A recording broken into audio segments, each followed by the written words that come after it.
KBS 열린 토론.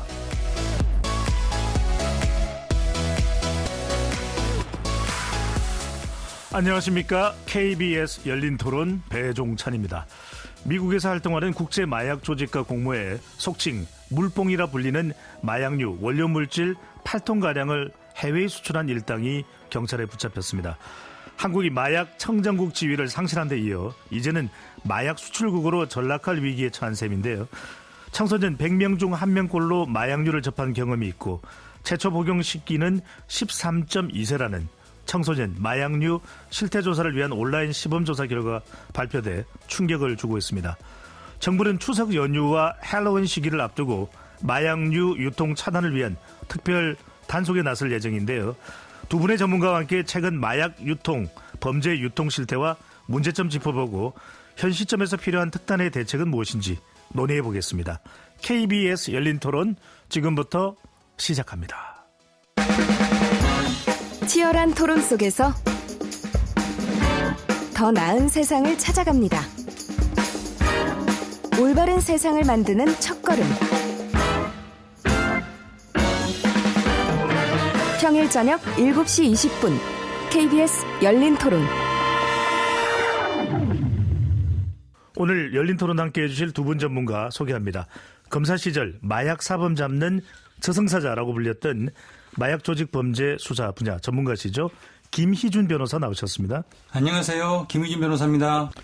40년간 마약 중독 치료 최전선에서 활동해 오면서 마약 치료 분야 대부로 불리시는 분입니다. 국립법무병원장을 지내신 조성남 서울시 마약관리센터장 자리하셨습니다. 네, 안녕하세요. 조성남 센터장입니다. KBS 열린 토론 유튜브에서도 함께 하셨으니까요. 많이 들어와 주시고 구독 꾹 눌러주시고 좋아요도 많이 보내주시면 좋겠습니다. 본격적인 토론에 앞서서 증가하고 있는 폭증하고 있는 마약 범죄에 대해 시민분들은 어떤 생각을 가지고 있는지 먼저 듣고 오겠습니다. 많이 걱정되긴 하죠. 마약이라는 게 너무 많이 퍼져 있으니까 그거에 빠지면 아무래도 끊지 못하고. 근데 현실적으로 마약 같은 거는 외국에서 들어오는 거라서 싹 다 감시하고 싶다고 해서 감시할 수 있는 것 같지는 않은데 그래도 어느 정도 좀 규제가 있어야 되지 않을까. 접할 수 있는 기회를 좀 없애야 된다고 생각합니다. 충격이었죠, 사실은. 이미 그렇게 많이 들어와 있구나. 그런 뉴스가 많이 나온 거 봤을 때 뭔가 대책을 세울 때가 되지 않았나. 근본적으로 사회 전반에 대해서 잘못해온 것들에 대해서 반성을 좀 해야 되는 거 아닌가. 사실 굉장한 탐욕 속에 살아왔잖아요, 사람들이. 스마트폰이 보급화되면서 너무 자연스럽게 그 안에 규제가 없대요. 그래서 그걸 보게 되고 그런 거에 호기심이 있고 더 큰 즐거움을 찾다가 보니 거기에 빠진 거 아닌가. 다 같이 공동체로서의 보호해줄 수 있는 걸로 바꿔서 교육해 나가는 게 어떠나. 모든 사람들이 보고 이상하다 싶으면 신고하고 이렇게. 그거나 하여간 정부에서 좀 단속을 철저히 해야 될 것 같아요. 그게 이제 중독이 되기 시작하면은 끊을 수가 없으니까. 일단 판매한 그런 사람들을 다 잡아야 되겠죠. 정말 큰일 날 일이죠. 사람들이 도덕관념도 너무 많이 없어졌고, 그건 마약은 100번 주의시키고 그래도 부족한 거죠. 무너지는 거니까 삶이. 너무 쉽게 접근할 수 있는 방법들이 많아진 게 문제인 것 같아요. 시민분들의 의견 어떻게 들으셨는지요? 미국에서 활동하는 국제 마약 조직과 공모해 이른바 물뽕의 원료 물질인 임시 마약류 GBL을 미국, 호주 등지로 수출한 일당이 경찰에 붙잡혔습니다. 임시 마약류를 해외로 대량 수출하다 적발된 건 이번이 처음이라고 하는데 네. 조 센터장님 어떤 사건입니까? 좀 자세히 소개를 해 주시죠. 네, 이번에 경기 남부경찰청 광역수사단에서 이런 마약 GBL을 밀수출한 일당들을 검거를 했는데요. 네.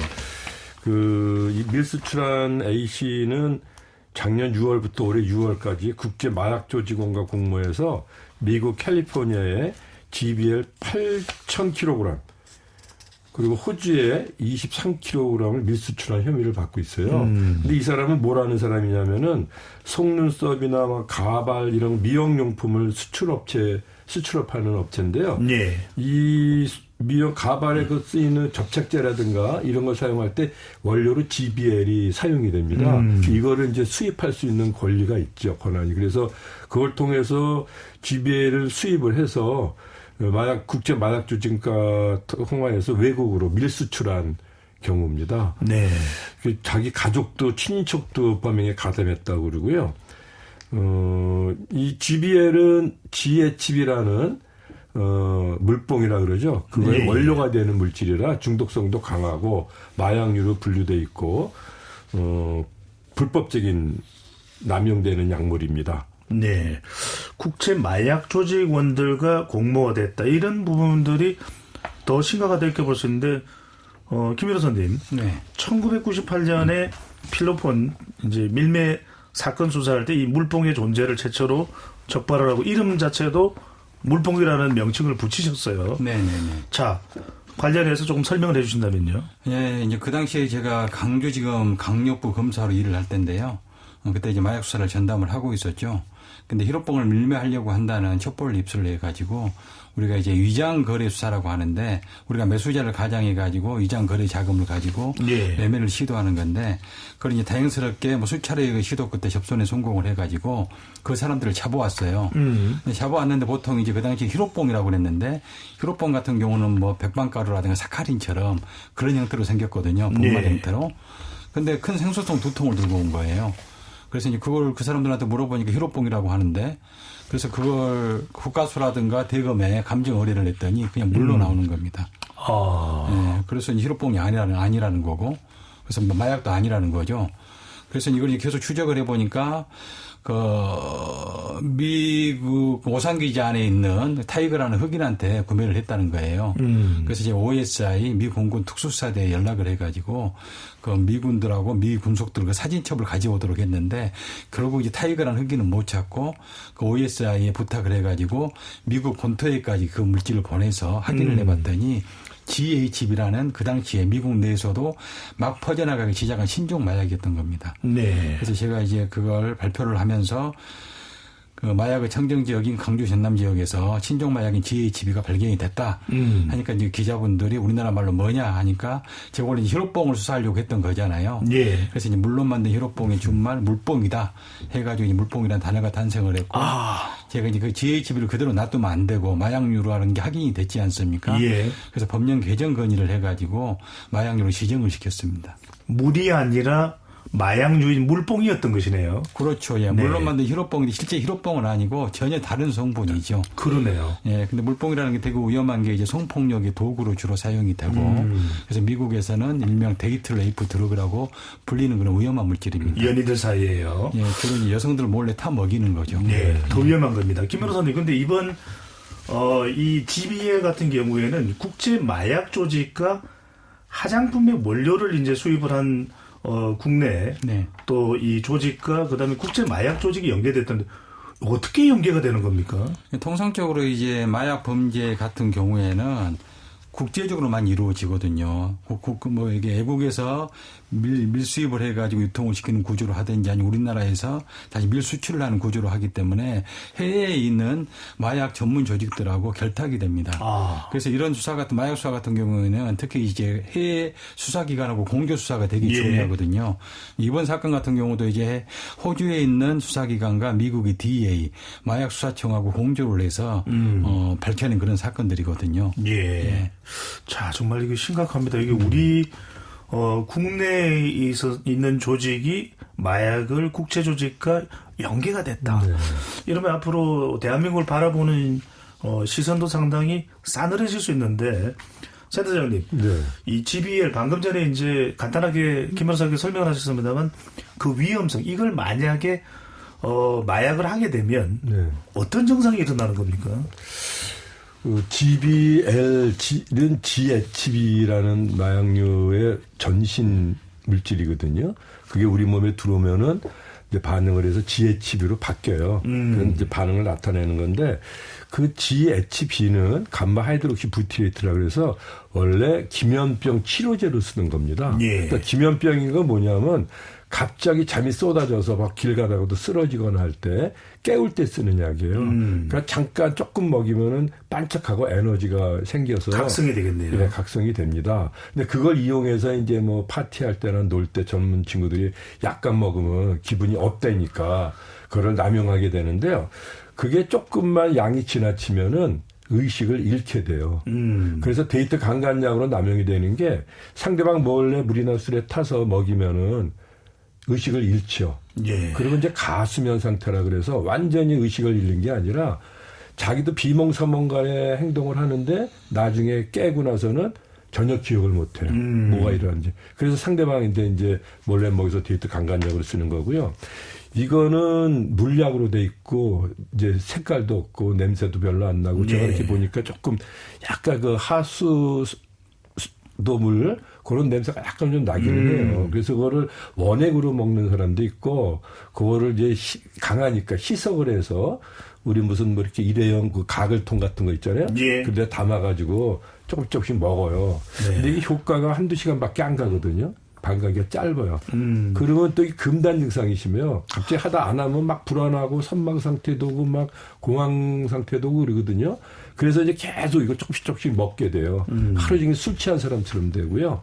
이건 억제제기 때문에 뇌를 마비시키는 작용이 있어서 술하고 같이 먹으면 굉장히 위험합니다. 네. 그래서 사망할 수도 있어요. 지금 센터장님 말씀하실 때 이게 호기심이라도 하면 절대로 안 됩니다. 그럼요. 여러분들 우리 방송 듣고 경계심을 절대로 풀어서는 안 될 것 같습니다. 이번에 유통된 양이 적지 않습니다. 이 GBL 양이 무려 8톤에 달한다. 네네. 김 변호사님, 이 정도의 양이면 우리가 보통 수사할 때 보면 이 정도면 몇 명이 사용할 수 있는 분량이다. 마약을 그렇게 좀 이야기를 합니다. 또 범죄 수익은 어느 정도 된다. 어느 정도 되는 겁니까? 막 8톤 정도면은 약 1,000만 명 정도가 투약할 수 있는 양이고요. 1,000만 명이요? 예. 그러니까 상당히 많은 사람들이 투약할 수 있는 그런 양이죠.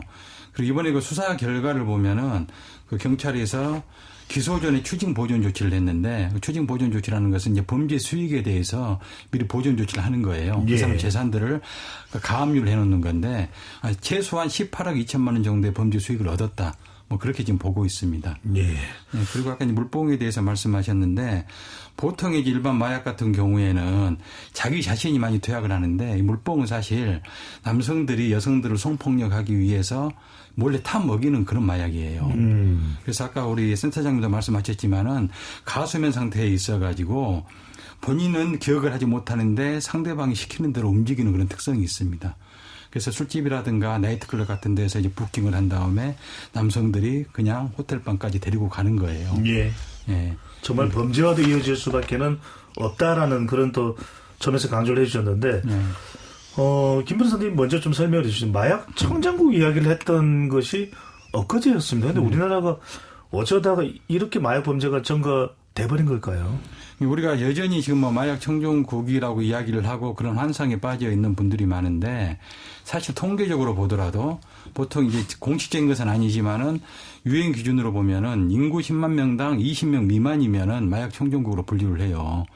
근데 통계적으로 보더라도 2016년도에 우리나라는 인구 10만 명당 22.5명의 마약 사범을 기록을 했습니다. 네. 2016년도부터 마약 청정국이 아닌 것으로 분류가 됐음에도 불구하고 10년이 지금 다 가까이 다 됐음에도 마약 청정국이라는 환상에 빠져 있어요. 그 이유는 뭐냐면은 마약 구입이 너무 쉬워졌습니다. 예전에는 사실 뭐 직접 만나서 거래하는 대면 거래 방식이었기 때문에 서로 신뢰할 수 있는 사람들끼리만 거래가 됐거든요. 근데 지금은 다 인터넷이라든가 SNS, 뭐 텔레그램 마약방 같은 데서 거래가 되기 때문에 그런 문화에 익숙한 우리 젊은 친구들이 쉽게 마약류를 구입을 하는 거예요. 그래서 뭐 던지기 수법이라고 해가지고 굳이 나한테 파는 사람이 누군지 알 필요도 없고 또 파는 사람은 나한테 누가 사가는지 알 필요도 없는 겁니다. 특정한 장소에 숨겨놓고 찾아가는 방식으로 거래를 하기 때문에 너무나 쉽게 마약을 예. 구입할 수 있게 된 거예요. 정말 문제입니다. 이게 보면 사회 스트레스가 증가하다 보니까 청소년들도 노출이 되는 것 같고요. 네네. 그런 게 비하면은 이 과학을 통한 기반한 그런 또 수사 역량은 또 확보가 안 돼 있고 맞습니다. 미국은 DEA가 있습니다만 자 충격적인 조사 결과 발표됐습니다. 센터장님. 네. 지난해 만 14에서 24세 아직도 어린 연령대입니다. 1,800명을 대상으로 청소년 마약류 실태 조사를 위한 조사 설계 및 시범 조사를 했는데 이게 사실입니까? 처음 마약류를 사용한 연령이 평균 13.2세요. 네. 중학교 1, 2학년 나이 아닙니까? 네, 그렇죠. 초등학교 뭐 5, 6학년 나이 같기도 하고요. 네, 예전에는 생각도 못했던 일인데요. 아까 우리 김 변호사 말씀하셨지만 예전에는 주로 40대, 50대에 된 성인들이 사람을 통해서 상선이라 그래서 그런 사람을 통해서 어렵게 약을 구했는데요. 이제는 인터넷만 뒤지면은 각종 마약에 관한 정보가 다 나오고요. 판다는 연락처가 많이 나와요. 그쪽으로 연락을 하면 SNS로 이제 인스타그램, 텔레그램 같은 걸로 연결이 되고요. 그걸 이제 대포 통장으로 보내거나 이제 가상화폐도 쓰거든요. 예. 추적이 좀 어렵게 되고 그러면은 뭐 택배로 오기도 하고 뭐 어디 던지기해서 찾아오면 되니까 청소년들도 뭐 몇만 원만 있어도 지금 불법 마약뿐만 아니라 의료용 마약류 다 구할 수 있는 시대가 있어요. 그러니까 접근성이 굉장히 쉬워진 거예요. 그래서 이제 SNS나 채팅이나 이런 걸 통해서 많은 정보를 공유하니까 그거를 자주 활용하는 사람들 젊은 친구들 아닙니까? 예. 그래서 10대, 20대 증가율이 대폭 늘어나고 있는 겁니다.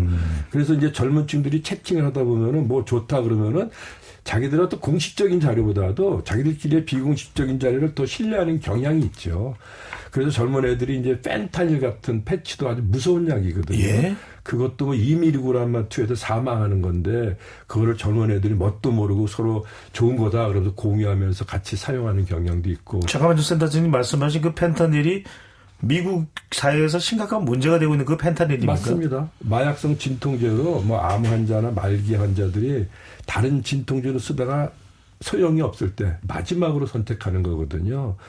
그래서 몰핀보다 우리가 알고 있는 몰핀보다 100배가 강한 약이에요. 근데 그거를 그런 위험성도 모르고 이제 쉽게 접근해서 좋다고 한다는 게 또 하나 문제는 뭐냐면 옛날에 한두 명이 모여서 몰래 했거든요.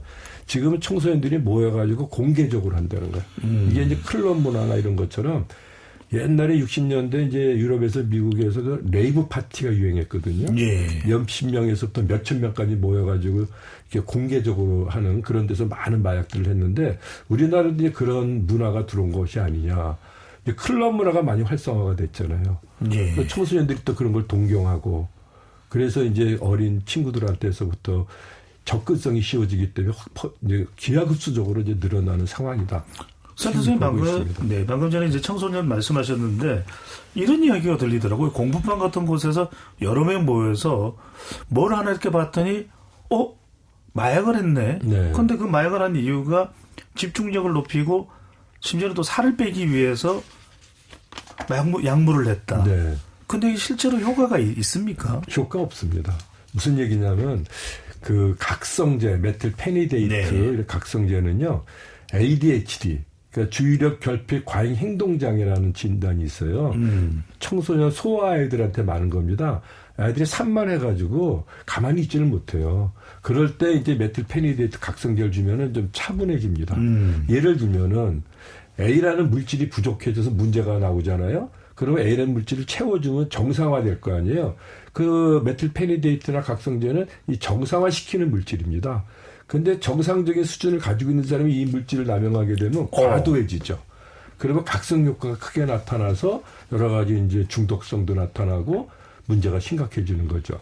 지금 다이어트 약으로 처방되는 것도 각성제거든요. 네. 나비약. 예. 네, 나비약이라고 해서 예. 파랗게 나비처럼 생겨서 우리 청소년 사이에서 중고등학교 학생들 특히 여학생들 사이에서 나비약이 굉장히 유행을 하는 거예요.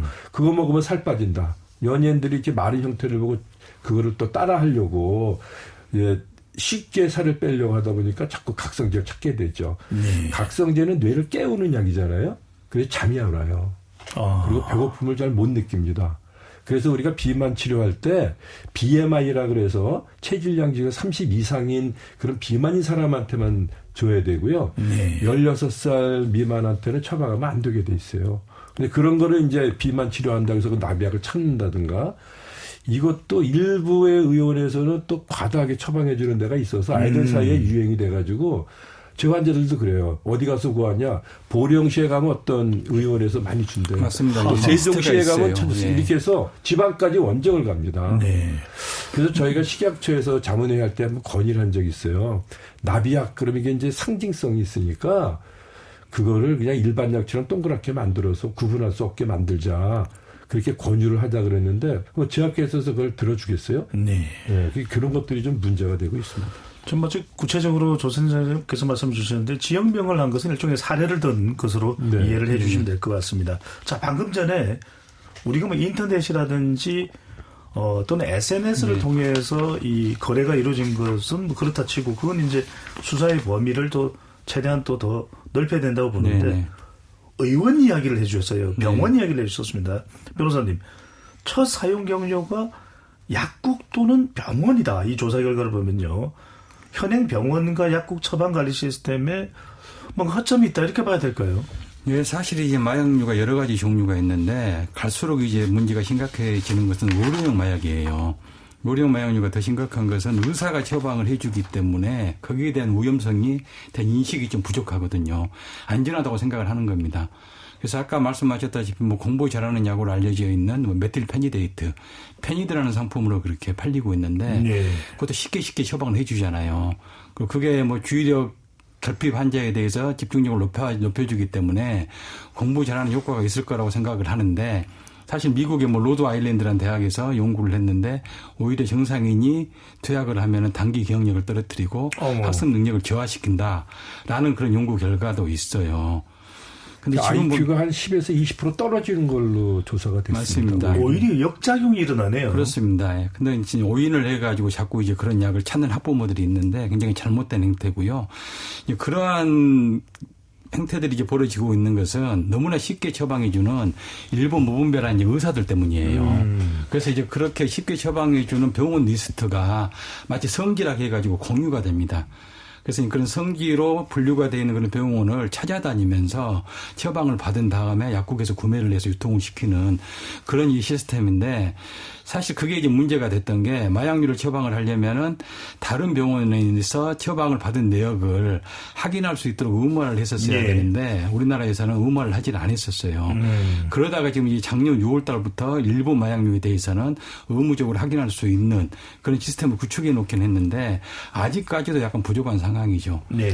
사실 그래서 그 부분에 대해서 위반했을 경우에는 좀 엄격하게 제재를 하거나 처벌하는 그런 규정을 도입하지 않으면은 여전히 그런 행태들이 반복이 될 수밖에 없을 거라고 생각을 합니다. 김 변호사님 지적을 해주셨습니다. 마약류라는 게 이른바 우리가 좀 더 구체적으로 이야기하려면 공식적으로는 향정신성 의약품이 되겠죠. 네, 마약류에는 마약이 있고요. 향정성 의약품이 있고 대마가 있습니다. 네. 거기에는 불법 마약류도 있지만 많은 것들이 의료용 마약류예요. 마약도 의료용으로 쓰는 게 있잖아요. 몰핀이나 뭐 페티딘 같은 진통제도 있고, 코데인 같은 것도 있고, 예. 펜타닐도 있고, 향정성 의약품에도 뭐 필로폰 같은 불법 마약도 있지만 치료제로 쓰는 뭐 항정신 불안제도 있고 많거든요. 예. 그래서 이러한 것이 불법 마약류냐 의료용 마약류를 구분하는 거는 이게 의미가 없어졌다고 보는 거예요. 왜냐하면 마약류는 중독을 야기하는 물질이기 때문에 관리하는 거거든요. 근데 피해가 많은 거는 불법으로 지금 취급을 하는 거고 아직 의료용으로 쓸 수 있는 용도가 남아있는 거는 의료용으로 쓰는 거기 때문에 굉장히 철저히 관리해서 필요한 환자들한테만 써야 되는데 그것이 이제 무분별하게 좀 남발이 되다 보면은 중독을 야기할 수 있어서 위험하다는 거죠. 잠깐만 이 대목에서요. 네. 조 센터장님도 의료인이신데 네. 그러면 우리가 의사 선생님 정말 뭐 이건 우리가 굳이 뭐 슈바이처 뭐 히포크라테스 정신을 이야기하지 않더라도 네. 이건 안 돼. 네. 이건 우리 아이들에게 큰 장애를 줄 거야. 네. 이러면서 자제할 법도 한데 그렇지 않은 이유는 뭡니까? 당연히 자제하죠. 의사들은 대부분의 의사들은 마약류가 중독성 물질이라는 걸 인지하고 있고 굉장히 조심스럽게 쓰는데 극히 일부분에 있는 사람들이 이거를 상업적으로 이용하는 경우도 있어요. 환자를 살리는 게 의사의 일이잖아요. 근데 중독을 시켜서 그걸 상업적으로 돈 버는 데 쓰는 극히 일부분의 의사들이 있죠. 네. 그런 사람들을 적발해서 아주 발을 못 붙이게 해야 되고요. 일반 의사인 경우에도 모든 의사 면허가 있으면 의료용 마약류를 다 처방할 수가 있습니다. 그래서 이제 의사들한테는 이 학교 다닐 때도 마약류 중독에 대한 교육이 별로 없어요. 네. 그래서 저는 이제 의사 면허를 유지하려면은 3년간 2시간의 필수 교육을 받게 돼 있습니다. 그래서 그 중에 1시간은 이제 마약류 중독에 대해서 좀 의사들한테 교육을 하자. 그래서 아마 식약처에서 지금 올해 준비를 해서요. 내년부터 이제 그 교육을 할 것 같습니다. 네. 처방한 것에 대해서도 거의 실시간으로 확인할 수 있는 뭐 시스템을 만들어야 된다 그런 이야기도 있습니다만 지금 그게 일부는 있어요. 예. 의료보험에서 처방하는 거는 이제 DUR 제도라 그래서 제가 이제 처방을 쓰려고 약을 치면은 어디서 언제 몇 알을 처방했는지가 다 뜹니다. 팝업으로. 그러니까 중복 처방을 예방할 수 있게 돼 있어요. 근데 이제 보험을 통하지 않은 비급여로 처방되는 거는 NIMS라 그래서 나르코틱스 인포메이션 매니지먼트 시스템이라서 식약처에서 만든 시스템을 통해서 확인을 하게 돼 있어요. 예. 그거는 의사가 일부러 들어가서 인적사항을 쳐야만 알 수 있기 때문에 진료하다가 그걸 찾아 맞습니다. 들어가기가 예. 어렵죠. 그래서 네. 활용도가 1% 미만이에요. 그래서 이거를 팝업창으로 이렇게 연결하는 작업을 지금 하고는 있는데 아직 잘 안 되고 있죠. 예, 바로 그 말씀은 이제 이따가 2부에서 좀 더 네. 관련된 내용이 깊숙이 들어가도록 하고요. 지금 궁금한 점은 센터장님께 여쭙고 김희준 변호사께 가겠습니다. 이번 조사를 보면 불법 마약류 사용 경험자가 1.3%로 조사가 됐거든요. 그런데 네. 1.3%면 상당히 100명 중에서 낮은 꼴인데 네. 이게 말하자면 이제 자기가 대답하게 하거나 이런 실태 조사를 해보면 제대로 대답을 잘 안 하거든요. 그러니까 네. 잘 드러나지 않는 이런 상황을 우리는 높은 암수율이다. 네. 숨겨져 있다 이렇게 하는데 실제 센터장님이 추정하시기로는 네. 청소년 마약류 사용 경험자 수의 비율 네. 어느 정도 된다고 보십니까? 이게 조사된 게 없기 때문에 추정을 할 추정입니다. 수밖에 없죠. 네. 그래서 이게 암수 범죄라 그래서 자기가 마약을 투약하는 게 범죄잖아요. 그러니까 솔직하게 얘기를 못 할 거 아닙니까? 그러니까 검거되는 마약 사범을 가지고 추정을 할 수밖에 없는데 보통은 한 30배 정도 봅니다. 그러면은 사실은 그거는 또 불법 마약류를 얘기할 때 주롭게 하고요. 의료용 마약류는 불법 마약류보다 더 중독 많이 이제 남용을 하고 있는데 네. 진료에서 처방하기 때문에 어디까지가 진료용으로 쓰고 어디서부터가 불법인지를 가늠하기 어려운 거야. 경계가 불분명하네요. 네, 그래서 조사하기도 어렵고 그래서 그렇지 실제로는 의료용 마약류에 중독돼 있는 사람들이 훨씬 더 많다. 그래서 저는 이제 불법 마약류와 의료용 마약류 합하면은 제 개인적으로 한 네. 100배 정도 봅니다. 그래서 한 3만 명이 검거된다 그러면은 그 중에서 한 100배면 한 300만 명 정도가 각종 마약류를 남용하고 있는데 심각합니다. 모르죠. 네. 우리가 암을 볼 때 초기 암부터 암이고 말기 암도 암이잖아요. 중독도 한 번으로 시작되는 거기 때문에 초기 중독부터 말기 중독까지 포함하면 한 100배 이상 보는 거죠. 그렇죠. 범죄와 연결되는 그런 이제 마약과 이제 또 실제 치료를 받는 과정에서도 마약으로 연결되는 마약 중독과 연결되는 그런 상황도 감안해서 이제 추정을 해보는데 김 변호사님 마약류 범죄의 암수율이 이렇게 높은 이유 있을 것 같은데요. 예, 그래서 암수 범죄를 따질 때 이제 마약 범죄가 가장 높다고 그렇게 판단이 되고 있거든요. 결론이 그렇게 나고 있는데 아까 우리 센터장님 말씀하셨다시피 논문이 있는데 어떤 논문이 있는데 암수 범죄를 계산한 거기서 28.5배로 보고 있고 네. 가장 많게는 100배까지 보고 있어요. 근데 재작년에 2023년도에 우리나라 마약 사범이 거의 2만 9천 명에 육박을 했습니다. 거의 290만 명 정도가 마약과 관련이 돼 있다고 추정이 되는 건데요. 그럼에도 불구하고 이제 적발되는 건수가 적은 것은 암수 범죄라는 것은 이제 수사기관에 적발되지 않는 범죄를 이야기를 하거든요. 근데 워낙 이게 은밀하게 이루어지고 있고 요즘은 특히 이제 SNS라든가 이런 방식으로 해가지고 그 범행이 고도화 지능화돼서 적발하기가 쉽지가 않습니다. 범행 수법이 이제 고도화 지능화됨에 맞춰서 수사 기법을 좀 바꿔가야 되는데 네. 아직까지는 그 전통적인 수사 기법만 허용을 해주고 있어요. 우리나라 법에서는. 그래서 저는 늘상 이제 주장을 하는 게 마약 범죄에 대해서는 위장 수사를 좀 이거 허용을 해줘야 된다. 그렇게 이야기를 하고 있습니다. 그게 무슨 말이냐면은 지금 우리나라에서는 위장 수사를 허용하고 있는 게 유일한 게 아동 청소년을 대상으로 한 디지털 성범죄에 대해서만 인정을 하고 있거든요. 예전에는 N번방 사건이나 박사방 사건 같은 게 있었잖아요. 그런 사건을 계기로 해서 그런 범죄에 대해서는 위장 수사를 허용을 해주고 있는데 마약 수사가 진짜 이런 방법이 필요하거든요.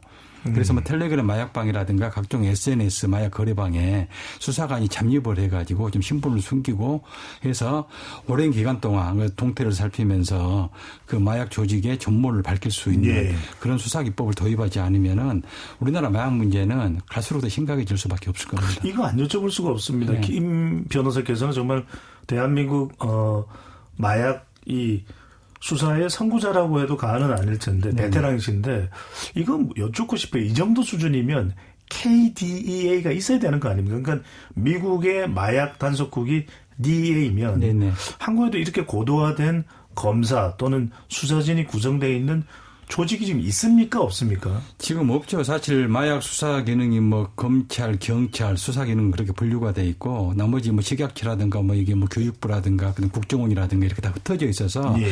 서로 마약 문제가 심각하다는 인식은 하고 있지만은 기능이 다 쪼개져 있기 때문에 굉장히 시너지가 나기 어렵습니다.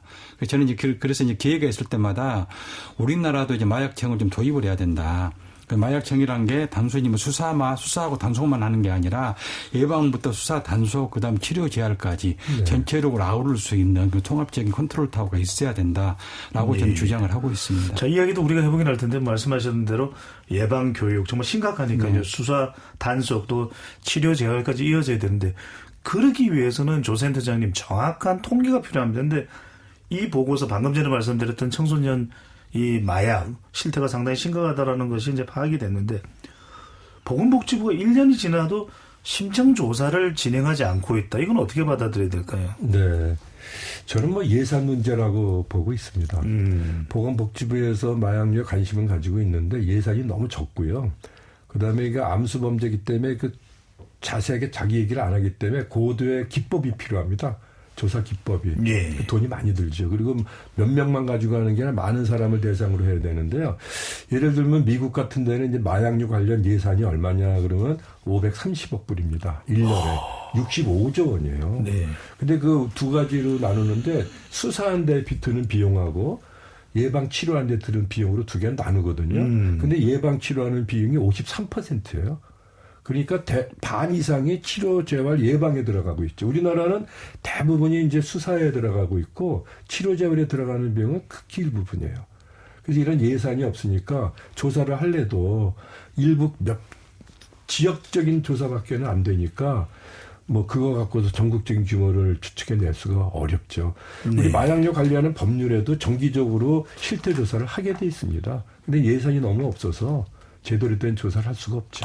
센터장님 여쭤볼까 말까 고민이 되는데 여쭤봐야 될 것 같습니다. 근데 꼭 이런 마약도 보면은 예방 중요하다, 재활 중요하다. 우리가 일반적인 대한민국 안전사고 이야기할 때도 예방 중요하다. 나중에 또 어떤 이런 기획도 중요하다 이렇게 하는데 우리는 항상 보면 수습이나 이런 수사에 모든 역량이 집중되어 있거든요. 네. 왜 이런 겁니까?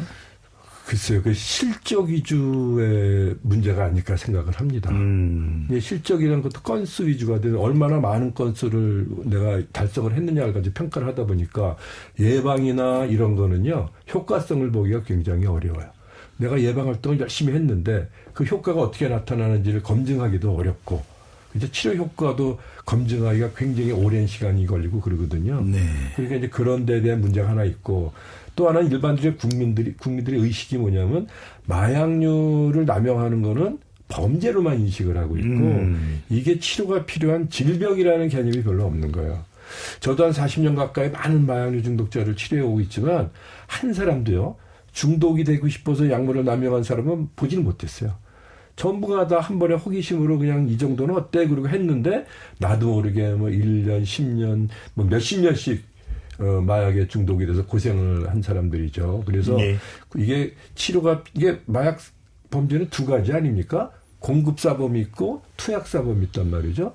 그러면 투약사범은 재범률이 높은데 그것도 중독됐기 때문에 치료를 안 받으면 자꾸 재범을 하죠. 그래서 이건 치료를 통해서 범죄를 줄일 수 있고 예방할 수 있는 거다. 알겠습니다. 상당히 많은 우리가 마약 관련된 캠페인에서 강조되지만 단 한 번도 안 됩니다. 절대로 해서는 안 되는 마약이라는 거 절대 명심을 해야 될 것 같고요. 김 변호사님, 또 이제 이 재범이 발생하지 않도록 처벌 수위가 어떻게 정해지는가도 상당히 중요할 것 같은데 청소년 마약류 사용자의 경우에 처벌 규정은 어떻게 됩니까? 청소년이라고 해서 특별히 성인하고 달리 규정하는 법은 없습니다. 기본적으로 이제 마약류 관리에 관한 법률이 적용이 되고요. 그 다음에 가액이라든가 양이 많다든가 하면 이제 특가법 규정이 적용이 되는데 다만 유일한 차이는 20세 미만 청소년이면은 소년법이 적용이 돼서 선고형을 정할 때 부정기형으로 선고를 한다는 겁니다. 네. 부정기형이라는 것은 단기 몇 년, 장기 몇 년 이런 식으로 이제 선고하는 것만 차이가 있을 뿐이지 청소년이라고 해서 성인보다 무조건 선처를 받는다 그런 보장도 없습니다. 우리가 재작년인가 대치동 학원가에서 마약 음료수 사건이 터졌는데 그때 대검에서 발표를 했어요. 청소년 마약 사범이라고 하더라도 공급책하고 연결이 돼 있으면 무조건 구속 수사를 하겠다. 굉장히 엄단 방침을 밝혔고 그 이후에 청소년 마약 사범에 대해서도 공급에 관여를 하면 거의 구속 수사를 원칙으로 하고 있습니다. 예. 근데 김 변호사님, 자, 구속을 한다. 또 청소년이라고 해서 딱히 봐주지는 않는다. 보통의 범죄는 우리가 솜방망이 처벌 안 된다. 처벌 강화라는 얘기를 많이 하는데 마약 특히 이제 청소년 경우에도 처벌 강화를 하는 것이 실제 이걸 이 마약류 이 범죄율을 좀 낮추는데 또 재범률을 낮추는데 도움이 될까요? 저는 항상 늘상 이렇게 이야기를 하는데 마약 사범에 대해서는 약간 이원적으로 대응을 해야 된다. 단순 투약 사범에 대해서는 처벌만이 능사는 아니고 치료와 재활 쪽에도 초점을 맞춰야 되고 공급책에 대해서는 강력하게 처벌을 해야 된다. 저도 이제 검사 시절에는 이 마약 문제에 대해서 범죄의 관점에서만 봤어요. 근데 자꾸 이제 재범을 하고 또 나와서 뭐 출소한 지 얼마 되지 않았는데 또 자꾸 또 이게 마약에 손을 대고 그런 것들을 지켜보면서 이게 단순히 범죄의 관점에서만 봐서는 해결이 안 되겠구나. 왜 그럴까? 그래서 계속 확인을 해보니까 이게 결국은 뇌 질환으로까지 발전을 하는 거예요. 그게 중독의 문제인데 그걸 뭐 교도소에 수감을 시켜놓는다 해가지고 저절로 치료되지는 않습니다. 오히려 마약 사범들 같은 경우에는 마약 사범들끼리만 수용을 시켜놓기 때문에 투약 사범을 구속을 시키면은 그 안에서 공급책하고 연결돼가지고 더 진화된 마약 사범이 돼요. 투약 사범이 공급체로까지 발전을 하는 거죠. 그래서 오히려 부작용만 나는 거고 교도소 안에 있으면서 맨날 마약 이야기만 하기 때문에 도저히 치료 재활이 안 되고 오히려 낙하돼서 나오는 겁니다. 그래서 교도소 안에서 이제 마약 사범들끼리 늘상 하는 이야기가 마약 투약했을 때 뭐 기분이라든가 느낌 그런 것을 이야기하기 때문에 거기서도 약간 쾌감을 느낀다는 거거든요. 말뽕이라고 하는데 그래서 막 나오자마자 나온 날 바로 마약에 손을 대는 경우도 굉장히 많아요. 그걸 출소뽕이라고 이야기를 합니다. 그만큼 심각하거든요. 참 이런 게 이어져서는 절대로 안 되는데. 그런데 센터장님, 이게 다른 범죄하고 다르게 일반적인 우리가 뭐 상해라든지 강도라든지 이런 경우에는 교도소에 들어가면은 이른바 교정이 된다고 얘기를 합니다. 그런데 지금 방금 전에 김 변호사님 설명대로 마약의 경우에는 그 중독성을 잊지 못해서 나와서 또 한다. 그러면 어떤 프로그램이 마련돼야 되는 겁니까? 우선 이제 단속과 관련해서 아까 말씀하셨잖아요. 저는 단속은 철저히 해야 된다. 다만 투약사범의 경우에는 단속이 됐을 때 치료를 받을 수 있도록 연계하는 게 중요하거든요. 모든 질병은요, 빨리 발견해서 빨리 치료하면 빨리 좋아지는데 이 청소년기에 문제가 됐을 때 치료를 연결하면 제일 빠른 시기일 거 아니에요? 그럼 치료가 굉장히 좋겠죠. 근데 그런 것들을 좀 우리가 마련해서 연결할 수 있도록 해야 되고요. 아까 우리 김 변호사님 말씀하셨지만은 교도소에서 말뻥이라 해서 이제 말만 해도 우리 연구에 의하면은 마약 얘기만 해도 옛날에 마약했던 그 기억이 살아나요. 그렇게 되면은 약을 안 해도요. 뇌에서 도파민이 증가하게 돼 있어요. 그러니까 흥분이 되는 거예요. 말만 해도 벌써 흥분이 되니까 그 1년 동안 거기서 얘기만 하다 나오면은 1년 동안 재발하는 연습하다 나오는 거 아닙니까? 그러니까 나오자마자 그냥 바로 재발하는 거예요. 그래서 가둬둔다든가 벌로만 줘서 해결될 수 있으면은 저는 중독이라는 말 자체가 존재하지도 않았다. 근데 벌 갖고 해결되는 게 아니라 치료를 해야만 재발을 예방할 수 있는 거죠. 근데 잠깐만요, 김 변호사님. 근데 이 마약 사범이 교도소에 수감됐을 때 또 다른 마약 사범과 대화를 나눈다? 이거 차단할 수 없네. 또 하나는 교도소에서도 그렇다면 이 정도로 중독이 돼 있는 사람이 실형을 받아서 들어왔다면 뭔가 교도소 내에서도 치료가 이루어져야 될 것 같은데 지금은 그런 프로그램이 작동 안 합니까? 예, 이제 그런 프로그램이 제대로 구축이 돼 있지 않고요. 마약 사범은 또 마약 사범들끼리만 같이 수감을 시켜놓습니다. 왜냐하면 일반 사범들하고 같이 접근했을 때는 일반 사범들에게 또 마약이 전파될 우려가 있다는 판단하에 그런 것인데 결국은 이제 같은 마약 사범들끼리 수감을 시켜놓으면은 거기에 이제 공급 사범도 있는 거고 단순 투약 사범도 있는 거고 하면서 그 안에서 오히려 네트워킹이 강화되는 그런 부작용이 심각하게 발생을 하거든요. 네. 그래서 이제 교도소 교정시설에서요. 교육 프로그램을 강화하고 있습니다. 예전에 없었지만 지금 심리치료과가 교정본부 내에 마련이 돼서요. 뭐 중독 재활 팀도 운영이 되고 있고 해서 각 52개 그 교정시설에 다 심리치료팀이나 과가 지금 운영이 돼요. 네. 거기서 이제 마약 관련된 교육도 하고 예방교육도 하고 재활도 하는데 이제 시작 단계이기 때문에 이게 이제 얼마나 빨리 이게 확산이 되느냐가 문제죠. 네. 외국에는 미국 같은 경우는 각 교도소마다 다 치료시설이 마련이 돼 있거든요. 그 재소자의 55%가 마약 관련 범죄랍니다. 그래서 그거 중독을 치료하지 않으면 계속 다른 범죄가 반복이 되는 거예요. 그래서 교도소 내 치료시설이 다 운영이 돼서 치료 효과가 굉장히 좋게 나옵니다. 네. 우리나라도 이 교정시설 내에서 이제 가둬만 둘 게 아니라 치료시설을 좀 확충해서 교육도 하고 치료도 하는 그런 방안을 좀 빨리 마련해야 될 것 같아요. 네. 두 분 말씀대로 마약 청정국이 더 이상 아니라는 점, 그리고 이 심각성을 소잃고 외양간 고쳐서는 안 된다는 생각이 듭니다. 잠시 참여하는 로고 듣고 KBS 열린 토론 2부로 돌아오겠습니다.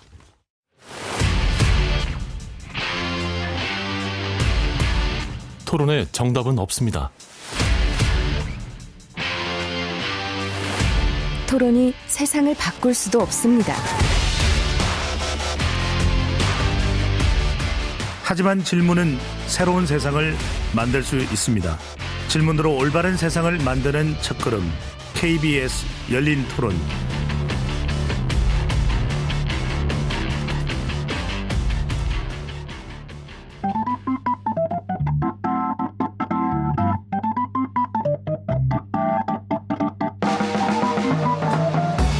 세상을 바꾸는 질문, 열린 토론이 시작합니다. KBS 열린 토론은 언제나 열려 있습니다. 단문 50원, 장문 100원의 유료 문자 샵 9730, 그리고 KBS 어플리케이션 콩으로 여러분의 의견을 남겨주세요. KBS 열린 토론 2부 이어가겠습니다. 보이지 않는 전쟁, 마약과의 싸움에서 승리하려면 이라는 주제로 토론하고 있습니다. 스튜디오에 조성남 서울시 마약관리센터장, 김희준 변호사 두 분과 함께하고 있습니다. 변호사님, 마약 범죄 근절이 어려운 이유, 뭐 중독성이겠죠. 일반적인 범죄와는 다르게 높은 재범률이 이제 손에 꼽히는데요. 마약 범죄 재범 비율, 다른 범죄하고 비교를 해본다면 어떻게 될까요? 그 재범률은 다른 어떤 범죄보다도 마약 범죄가 가장 높게 나옵니다. 예, 매년 이게 통계 수치가 약간 달라지긴 하는데, 최근에 그 조사 결과를 보면은 2020년부터 올해 7월까지 마약류 사범이 74,549명이 검거가 됐는데 이 중에 재범률이 45.6%로 나왔어요. 절반 가까이 되네요. 그렇습니다. 그리고 이제 올해만 기준으로 보게 되면 7월달까지 재범률이 55.9%로 나왔습니다. 재범률이 갈수록 늘어나고 있습니다. 그래서 그만큼 이게 마약 문제는 이게 중독성이 굉장히 심각한 범죄고 이걸 그대로 이제 방치해뒀다가는 계속 재범을 할 수밖에 없는 그런 구조로 지금 가고 있는 겁니다. 아, 심각합니다. 물론 이제 아예 우리가 알 수조차 없는 그런 암수율도 높지만 실제로도 지금 지난 한 4, 5년간에 7만 명 이상 된다는 것도 상당히 많은 숫자인데, 센터장님. 네. 자, 이 마약 사범의 재범을 끊는 방법의 하나로 가뜩이나 이 마약도 약물입니다. 약물 병원 도입이 검토되고 있다는 거, 이건 무슨 내용입니까? 네, 약물 법원. 법원, 죄송합니다. 드럭코트라고. 네네, 법원입니다. 네네. 중독의 특징은요, 본인이 중독이라는 걸 인정하지 않는 겁니다. 스스로 치료를 거의 안 받습니다. 그래서 이거 어떻게 보면 법적인 문제가 됐을 때 치료를 연기하는 것이 가장 빠를 수가 있거든요. 그래서 이제 외국에서는 이제 범죄가 일어나면은 거긴 뭐 미국만 해도 단순 투약자들은 그냥 내버려둘 수밖에 없거든요. 너무너무 많으니까. 그래서 이제 다른 범죄로 수감되어 있는 교도소 내에 수감되어 있는 중독의 문제가 있는 사람은요, 이 약물 법원을 통해서 치료를 해주고 있는데, 약물 법원이 언제 생겼냐면 1987년에 미국 그 마이애미에 데이드 카운티라고 1호 법정이 처음 생겼어요. 네. 근데 현재 얼마나 운영이 되고 있느냐? 4천여 개가 넘는 약물 법원이 미국에 운영이 돼요. 그 얼마나 효과가 좋으면은 한 20만 명 이상이 지금 약물 법원을 통해서 치료를 받고 있거든요. 약물 법원의 특징은 뭐냐면 이 사람의 중독성이 얼마나 되냐를 평가를 해요, 법원에서. 그래서 거기에 걸맞는 치료 시설을 연계를 합니다. 그래서 본인이 원할 경우에 치료를 받도록 해줘요. 근데 문제는 치료만 연계하는 게 아니라 이걸 감독을 합니다. 그래서 한 달에 한 번씩 환자하고 치료자하고 가족을 불러요, 법원으로. 그래서 판사가 평가를 합니다. 얼마나 치료를 잘 받고 있느냐, 치료 효과가 있느냐를 평가해서 치료 효과가 있다 그러면은 연장을 계속 해주고요. 만약에 치료 효과가 없거나 불성실하다 그러면은 중단을 하고 교도소로 보내버립니다. 그러니까 환자 입장에서는 치료를 안 받으면은 법적으로 불이익을 받게 되잖아요. 그러니까 치료에 열심히 할 수밖에 없고, 그러면 병원의 직원들 말을 잘 들을 수밖에 없잖아요. 그러니까 치료 효과가 굉장히 높아요. 법원에서 법적으로 뒷받침을 해주기 때문에 치료 효과가 높은 거예요. 그게 특징이거든요. 근데 우리나라도 이런 치료 제도는 있긴 있는데 아주 소극적으로 운영이 되고, 한번 치료 명령을 하거나 치료 보호나 이런 거 보내버리면 그걸 끝이에요. 법적인 뒷받침을 안 해줘요. 그러니까 환자들이 치료를 잘 안 받아도 불이익이 없으니까 효과가 별로 없죠. 김 변호사님, 미국은 워낙 뭐 심각하긴 합니다. 마약이라는 게 우리가 뭐 영화에도 곧잘 등장할 정도인데, 그렇다면 이게 이제 약물 법원이라는 것이 일종의 전담 전문 법원인데, 우리는 왜 이런 걸 한번 시도 못 해보는 이유가 있을까요? 시기상조라고 인식이 있을까요? 아니면 예산 문제 등이 있을까요? 지금 이제 우리나라 마약 문제가 심각해져 가고 있으니까 이런 논의가 이제 시작이 되고 있거든요. 그 이유는 뭐냐면은, 뭐 저도 뭐 검사 시절에 그랬습니다만은, 이 마약 문제를 그냥 범죄의 관점에서만 본 거예요. 그래서 범죄의 관점에서 보기 때문에 그냥 교도소에 오래 수감시켜 놓고 엄벌에 처하면은 혼이 났기 때문에 나와서 두 번 다시 하지 않겠지라는 단순한 시각으로 본 겁니다. 범죄 플러스 질병의 관점으로 봐야 되는데, 그 질병이라는 것을 인식을 하지를 못한 것이죠. 그래서 제가 늘상 이야기하는 게 공급책은 엄단을 하더라도 단순 투약사법은 치료 제할 쪽으로 가야 된다. 그래서 우리도 이제 그런 쪽에 서서히 관심은 가지고 있지만은, 아까 센터장님 뭐 치료 명령 제도 같은 것도 있다고는 했는데 거의 활용이 안 되고 있어요. 그래서 지금 드루코트 같은 경우에는, 미국 같은 경우에는 일단은 그 법원에서 그 사람이 중독 상태에 맞게끔 측정을 한 다음에 치료 재활 프로그램을 만들어줘서 그것을 제대로 이행했을 경우에는 형사처벌을 하지 않는 거거든요. 면제를 해주는 겁니다. 그래서 우리나라 같은 경우도 그런 제도를 도입을 해서 단순 투약자, 중독자에 대해서는 먼저 치료 재활을 할 수 있도록 하고, 그 프로그램을 제대로 이행했을 때는 기소를 하지 않는 방향, 아니면 아예 처벌하지 않는 방향으로 가야지만 효과가 있는 것이지, 먼저 처벌을 하고 나서 치료 재활을 나중에 한다, 그것은 그다지 효과가 없습니다. 네. 조선님 말씀해 주십시오. 네. 우리나라도 이제 법적으로 치료해 줄 수 있는 제도가 몇 가지가 있거든요. 치료보호 조건부 기소유예라는 게 있습니다. 검찰이 할 수 있거든요. 기소를 안 하는 대신에 이제 조건부로 치료를 받아라. 근데 그게 1년에 10건이 안 돼요. 검찰에서 보내는 게. 거의 활용을 안 하고 있죠. 또 치료 감호 제도도 있습니다. 제가 이전에 법무병원장이었는데 그 치료 감호를 담당하는 곳이 국립법무병원이거든요. 거기에 한 100명의 환자를 치료할 수 있는 중독시설이 돼 있는데 1년에 치료 감호 보내는 인원이 20명이 안 돼요. 그러니까 검거되는 인원이 한 3만 명 정도 되는데 그중에서 뭐 10명, 20명 정도밖에 치료를 연계 안 한다는 건 큰 문제죠. 그만큼 법조계에서 이 마약에 대한 중독에 대한 질환, 중독이 질환이라는 인식이 부족한 게 아니냐. 이렇게 보고 있죠. 그래서 이번에 이제 국회 정책 토론회 할 때도 이제 약물법원을 도입을 하는데, 우리나라에서 이제 약물법 쪽을 전체로 도입을 할 수는 없겠지만 이거를 부분적으로 도입을 해서 법원의 판단에 의해서 치료를 좀 자유롭게 할 수 있는 그런 역량을 좀 높여주자. 지금은 이제 치료 감호도 검사가 치료 감호를 청구해야만 판사가 선고할 수 있어요. 검사가 청구 안 하면 할 수가 없습니다. 판사가 할 수 있는 게 유일한 게 집행유예를 할 때 치료 명령을 부과하는 것밖에 없는데, 이것도 부가적으로 하는 거라 좀 부담이 된다. 그래서 저희가 하는 거는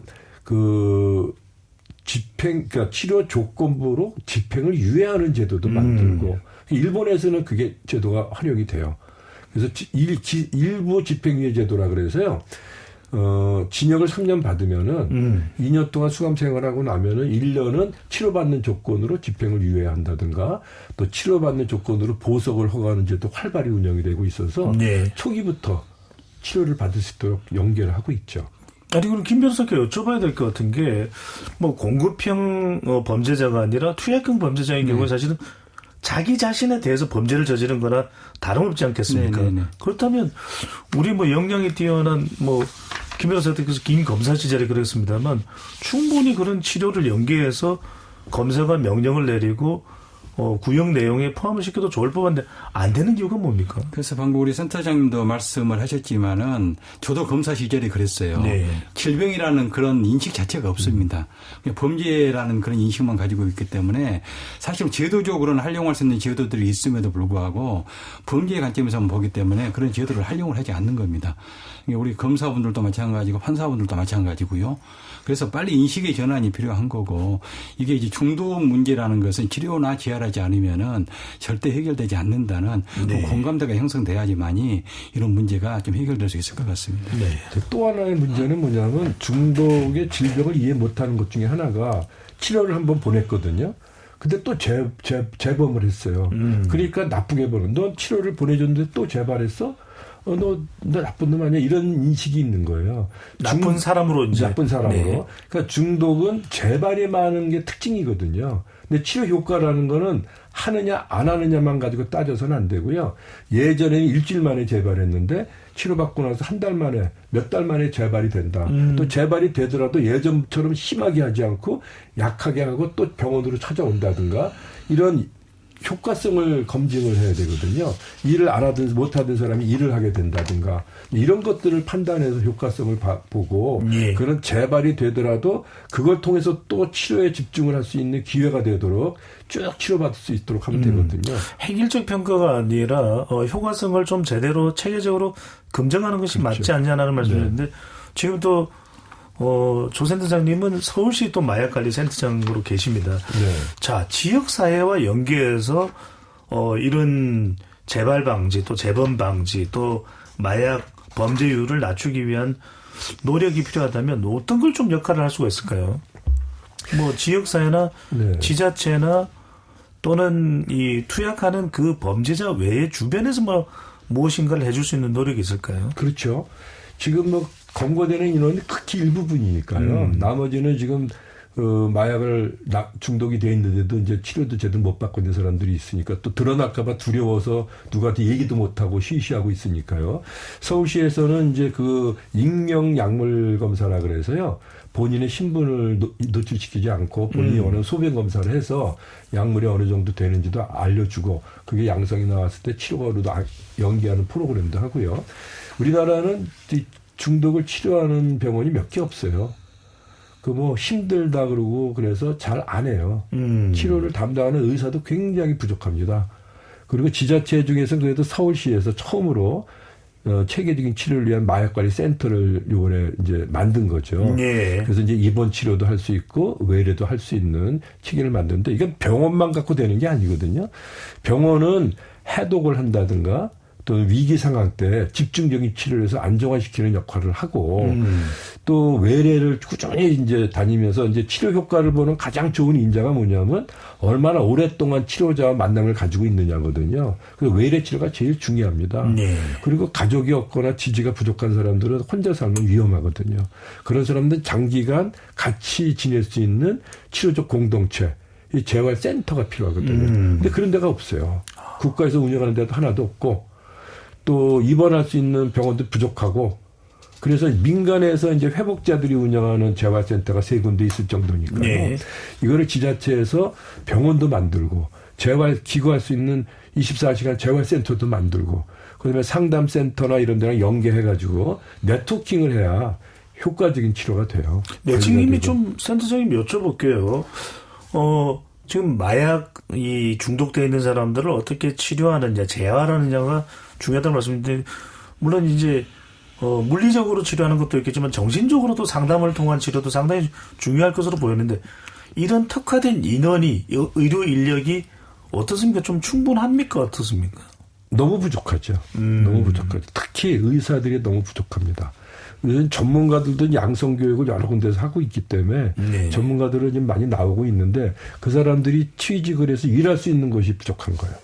병원도 별로 없고 센터도 뭐 재활센터도 없고 그래서 그런 것들은 이제 우리 정부에서 지자체에서 만들어서 운영이 돼야 거기에 많은 사람들이 취직을 하고 일을 할 수 있을 거 아니겠습니까? 예. 그래서 이제 근데 이제 어떤 인센티브 제도가 좀 필요하다고 저는 봐요. 의사들이 안 온다 그래서 그냥 왜 안 오나 막 하면 안 되잖아요. 오게끔 이제 유도를 하고 그런 환경을 조성해줘서 많은 사람들이 야 여기서 일을 하면 내가 보람도 느끼고 많은 걸 얻을 수 있겠구나 했을 때 많은 사람들이 몰릴 거 아니겠어요. 그런 환경을 좀 만들어줘라.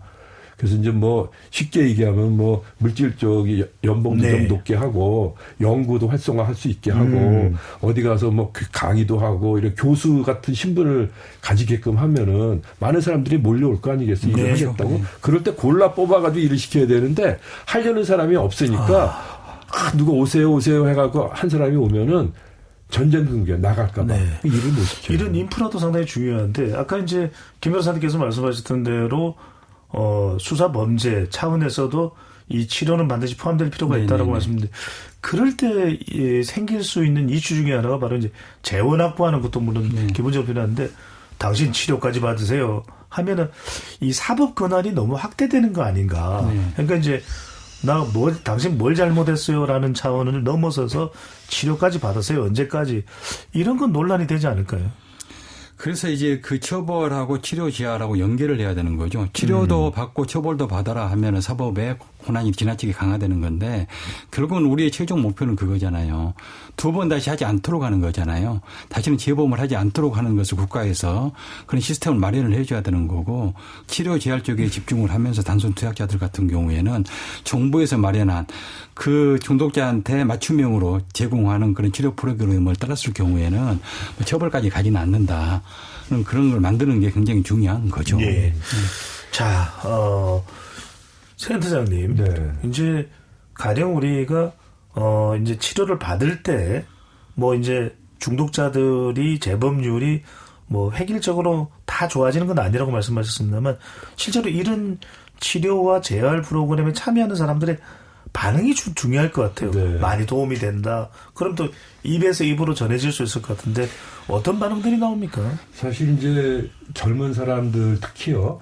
그런 사람들은 중독의 무서움도 못 느끼고 있습니다. 근데 나이 많고 정가가 많은 사람들은 막 그 피해를 많이 하니까 스스로 찾아오기도 하는데 젊은 친구들은 그런 스스로 찾아오질 않거든요. 저희 서울시 마약관리센터에도 오는 환자들 보면 한 60%는요. 법적인 문제가 있어서 할 수 없이 오는 거예요. 뭐 재판 받을 때 좀 도움이 될까, 선처도 받을까, 뭐 양형자료라 그래서 치료받으면 좀 선처받을까 해서 그래서 오는 거예요. 치료받을 의도가 있어서 오는 게 아니라. 근데 그때 이제 만날 수 있는 기회가 되잖아요.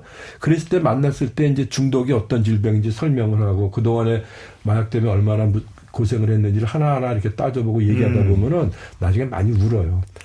고통도 많이 당했고 누구한테 말도 못하고 그래서 만나야 치료를 입문시킬 수 있거든요. 그래서 이제 그렇게 되면 치료를 열심히 받게 되고요. 저는 그래요. 중독은 100% 치료되는 질병이다. 예. 근데 왜 안 되느냐면요. 치료받으러 오지를 않는 거예요. 치료받다가도 중단한다든가 그냥 형식적으로 치료받기 때문에 열심히 치료받으면요. 저는 100% 치료된다고 확신을 하고 있습니다. 그래서 거기서 치료돼서 회복된 사람들이 많거든요. 근데 치료되고 회복된 사람들은 마약하는 사람들을 안 만날 거 아니에요. 우리 환자들이 그래요. 선생님 마약인데 어떻게 끊어요? 못 끊어요. 그래요. 왜 그런가 보면은 그 사람은 끊은 사람을 잘 못 본 거예요. 뭐 교도소 가도 재발하는 사람, 병원 가도 재발하는 사람, 주변에 약물하는 사람밖에 없으니까. 그래서 회복자를 만나는 게 굉장히 중요합니다. 회복자를 만나야 돼요. 그래서 그런 모임들도 꽤 있잖아요. 네, 그래서 이제 자주 모임이라고 해서 단약 자주 모임도 있고요. 우리 서울시 마약관리센터는 회복자 2사람을 직원으로 채용을 해서 그 사람들이 1차적인 상담을 하고 굉장히 효과가 좋습니다. 그게 효과가 굉장히 좋아요. 네. 김 변호사님 말씀대로 또 센터장님 말씀대로 성공 사례를 보는 것이 중요하다. 맞습니다. 그렇죠. 예. 김 변호사님 이렇게 청소년이 또는 가족 중에 누군가 마약을 했을 때 저는 참 가족들이 중요할 것 같거든요. 가령 뭐 자녀가 마약 사범으로 발견됐다. 나는 너 같은 녀석을 가족이라고 생각 안 해. 이게 또 엄청난 파장이 될 수 있는데 맞습니다. 예. 이렇게 가족 중에 마약 사범이 있을 때 가족들은 어떻게 해야 될까요?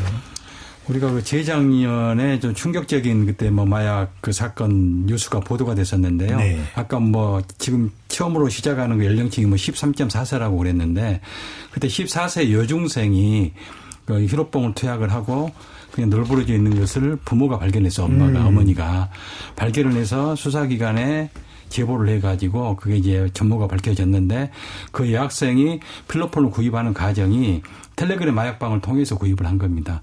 근데 구입하는 시간이 우리가 배달 음식 주문하듯이 30분 정도밖에 안 걸렸어요. 근데 만약에 그 어머니께서 그대로 알고도 방치를 해뒀다면은 그 여학생은 안전한 중독 상태에 빠져들었을 거예요. 그래서 그런 것을 발견했을 때는 신속하게 법률적인 절차에 따라서 치료 제한을 받도록 하고 신고를 하는 게 가장 올바른 방법이라고 생각을 합니다. 화를 내고 분노한다고 해서 해결될 일은 결코 아닌 거네요. 그렇죠. 예, 예. 알겠습니다. 우리 이제 청소년들 대상으로 이제 마약류 남용 예방 교육을 이제 활성화해야 된다는 이제 얘기들을 많이 하고 실제로 의무 교육도 시행이 되고 있거든요. 근데 학부모나 선생님이 오히려 더 몰라요. 마약에 대해서. 애들은 인터넷 통해서 다 정보를 공유하고 있는데 마약에 맞춰도 모르고서 아이들을 어떻게 예방 교육을 하고 감독을 하겠습니까? 네. 그래서 우리 어른들부터 이 중독이 어떤 무서운 질병인지 왜 한 번을 했는데 반복될 수밖에 없는지를 좀 이해하는 교육도 받고 그런 상태에서 아이들을 관리하고 감독을 해주고 도와줄 수가 있거든요. 네. 저한테 많이 상담 오는 것 중에 하나가 뭐냐면 가족들이 애가 마약을 하는데 무섭다. 치료받으러 가자 그러도 안 가고 막 폭력을 행사하고 겁이 나니까 자꾸 쉬쉬하는 거예요. 그래서 저는 어떻게든 만나야지 치료가 시작이 되는데 스스로 안 오면은 강제로도 데리고 오게 해야 될 거 아닙니까? 네. 근데 무섭다고 안 하면 애는 더 망가지는데 그래서 저는 신고하라 그래요. 그냥 애가 조금이라도 폭력을 행사하면 경찰에 신고를 하든가 해서라도 응급으로도 와서 병원에 연결해서 치료받을 수 있도록 하는 게 걔를 살리는 길이다. 네. 그냥 검거될까봐 겁내가지고 병을 방치해서는 안 된다. 네. 그렇게 얘기를 하고 있습니다. 센터장님 치료를 말씀하셨습니다만 이 이야기도 좀 해야 될 것 같습니다. 마약 검사 키트 도입과 관련해서 우리가 지금 뭐 다양한 신종 마약들이 있습니다. 무색, 무치하고 물뽕도 있고요. 그래서 자, 그 대책의 일환으로 마약류 검사 키트를 의료기기에 포함시켜서 식약처가 관리하도록 하는 법안이 발의됐는데 네. 필요한 조치로 보시는지요? 네, 뭐 필요하다고 보죠. 이제 일부에 악용될 소지가 좀 있어서 그런 것 같아요. 어떤 겁니까? 악용될 소지라는 게? 자기가 법원에 간다든가 보호관찰소에 가서 이제 검사를 받으러 가야 되는데 이제 소변 검사를 미리 그렇죠. 해가지고 예. 이게 음성이 나온지 양성이 나온지를 판단하게 되면 양성이 나오면 안 갈 거 아니에요. 미루고 음성이 나올 때 가고 보통 이제 한 달에 한 번씩 그 보호관찰소에서 상담을 하고 소변 검사하는 게 이제 보통이거든요. 그럼 어떤 사람들은 보호관찰소에서 만나고 나온 다음에 마약을 해요. 예. 한 1, 2주 하다가 가기 전에 1, 2주 또 안 하고 가고 워시아웃이라 그래서 다 씻어내고 가고 이렇게 되면은 안 될 거 아니에요. 그래서 그런 위험성은 좀 있다. 그렇지만은 그 병원이나 의원에서도 재활센터도 의료기관이 아니더라도 상담센터나 재활센터 같은 데서도 이 키트를 사용할 수 있어야 되거든요. 예. 그래서 이제 우리가 치료할 때 소변 검사를 하는 거는 아주 의무적이에요. 전 세계적으로. 그건 이제 감시하려는 게 아니라요. 내가 약물을 안 하고 있다는 걸 증명할 수 있는 유일한 방법이거든요. 말로도 안 한다 그래도 믿을 수가 없잖아요. 그러니까 소변 검사에서 음성 나오면 믿음이 가잖아요. 가족도 그렇고. 그래서 그 안 한다는 걸 증명하기 위해서 소변 검사를 악용될 수 있는. 네. 그래서 그거를 일반화시킬 필요는 있습니다. 근데 이거 여쭤봐야 될 게 간혹 이런 뉴스 보도 접하게 됩니다. 뭐 연예인들이 이제 이거 큰 뉴스가 되거든요. 마약을 했다 그러면은 뭐 몸에 있는 모든 털을 다 깎았다. 뭐 제모를 한다고. 그 그렇죠. 제모를 하면은 예. 이건 마약 이 검증이 안 된다. 예. 채취가 안 될 것이다. 실제 그렇습니까? 그 완전한 제모가 사실 불가능합니다. 예, 우리가 모르는 털이 굉장히 많거든요. 몸 안에는. 그래서 본인들은 제모를 하기도 하고 그다음에 모발 같은 경우는 염색, 탈색을 하기도 하는데 네. 다 찾아낼 수 있는 방법들이 있습니다. 예. 센터장님 이건 뭐 털을 다 깎았다고 해서 왁싱했다고 해서 채취가 안 되나요? 아니요. 털이 없어도요. 손톱에서도 나옵니다. 그러니까 우리 몸에 축적이 되기 때문에요. 그거를 검사를 할 수가 있어요. 그 요새는 이제 소변 검사하면 뭐 바꿔치기도 하고 남의 거 갖다 몰래 하기도 하고 이런 경향이 있어서 예. 자기 건지를 확인을 해야 되거든요. 그래서 요새는 침으로 검사도 합니다. 보는 앞에서 자기가 침 묻혀가지고 검사할 수 있도록 그런 키트도 좀 개발이 되고 있고 그래서 검출이 안 될 수가 없습니다. 숨길 수 없다. 네. 그리고 일단은 뭐 제모라든가 뭐 탈모 염색을 하면은 마약을 했다고 추정을 할 수밖에 없죠. 수사기관 입장에서는. 네. 본인이 떳떳하다면 그런 행위를 할 이유가 없지 않습니까? 그리고 수사를 할 때는 뭐 단순히 그것만 가지고 증거를 삼는 게 아니라 관련자의 진술이라든가 다른 증거들이 충분히 있거든요. 예. 그래서 그것만 가지고는 절대 빠져나갈 수가 없습니다. 네, 무모한 왁싱은 의심만 커질 뿐이다. 또 요새는 또 다른 키트가 지금 개발이 되고 있는데요. 그건 뭐냐면은 데이트 강간약처럼 상대방 몰래 이렇게 음료나 물에 타는 물질, 마약류가 있잖아요. 예. 그거를 내가 마시는 음료에 있는지를 확인할 필요가 있지 않습니까? 그래서 이제 그런 그 키트가 개발이 돼서 스티커를 이렇게 뭐 휴대폰 같은 데 이렇게 붙여갖고 나와요. 그러면 물질을 이렇게 살짝 묻히면은 색깔이 변해요. 아, 그러면 이게 마약류가 있구나 하는 걸 확인할 수 있도록 그런 것도 지금 많이 보급이 되고 그게 있습니다. 이제 물뽕으로 인한 피해를 막기 위해서 워낙 예. 물뽕 피해자가 많으니까요. 물뽕으로 투약을 당해가지고 성폭력 피해자가 늘어나다 보니까 이제 그런 스티커가 나오고 있습니다. 네. 자, KBS 열린 토론 어떻게 하면 마약 범죄 특히 청소년과 관련된 부분들을 줄일 수 있을까요? 관련된 전문가 토론을 하고 있습니다. 10월 11월 정부는 하반기 마약류 범정부 특별 단속에 나선다고 합니다. 추석 명절 또 할로윈 등 시기에 투약 또 유통이 우려되는 상황입니다. 두 분께 끝으로 좀 여쭤보겠습니다. 먼저 김 변호사께요. 마약 범죄 이 근절 또 재범 방지 특히 이제 청소년 관련해서 이런 것들을 우리가 좀 더 범죄 또 낮추는 그런 것들을 제대로 하려면 어떤 점에 더 유념을 해야 될지요? 그러니까 이제 마약 문제를 근절하기 위해서는 크게 세 가지 방법이 있잖아요. 예방을 철저히 하는 방법이 있고 수사 단속 처벌하는 방법이 있고 치료 지원하는 방법이 있는데 그중에서 가장 효과가 좋은 것은 예방이다. 애당초 마약에 손을 대지 않는 것이 가장 중요하다. 근데 여전히 사실 뭐 예방적인 측면에 봤을 때는 미흡한 부분이 많아요. 그리고 항상 뭐 어떤 큰 마약 사건이 터졌을 때라든가 명절이라든가 뭐 할로윈데이라든가 이럴 때만 좀 이벤트성으로 단속을 하는데 마약 문제는 그렇게 이벤트성으로 단속을 해서는 근절되지 않고 우리가 상시적으로 관심을 가지고 지속적으로 단속을 해 나가야 되는 거죠. 예, 알겠습니다. 조 센터장님은요? 네. 이런 말이 있습니다. 한 번 중독자는 영원한 중독자라는 얘기가 있거든요. 이건 이제 불치병이라는 게 아니라 한 번 마약을 맛을 보게 되면은 그 맛을 잊을 수가 없죠. 그 기억이 평생 지속이 돼요. 그래서 그 생각이 날 때마다 자꾸 갈망이 생기고 재발이 되는 거거든요. 우리가 예를 들어서 이제 암이 얼마나 무서운지 모든 국민이 다 알죠. 자기가 알아보지는 않았지만. 근데 암도 초기 암부터 시작해서 진행이 되는 거 아니에요. 네. 마찬가지로 중독도 암보다 훨씬 무서운 질병인데 그게 한 번으로 시작된다는 거죠.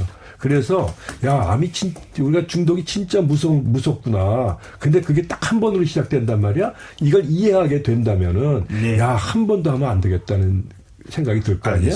그런 예방 교육을 하는 게 굉장히 중요하다. 네. 호기심으로라도 단 한 번이라도 해서는 절대로 안 되겠습니다. KBS 열린 토론 오늘은 여기에서 마무리하겠습니다. 오늘 함께해 주신 김희준 변호사, 조성남 서울시 마약관리센터장 두 분 말씀 고맙습니다. 네, 감사합니다. 감사합니다. 지금까지 KBS 열린 토론 배종찬이었습니다.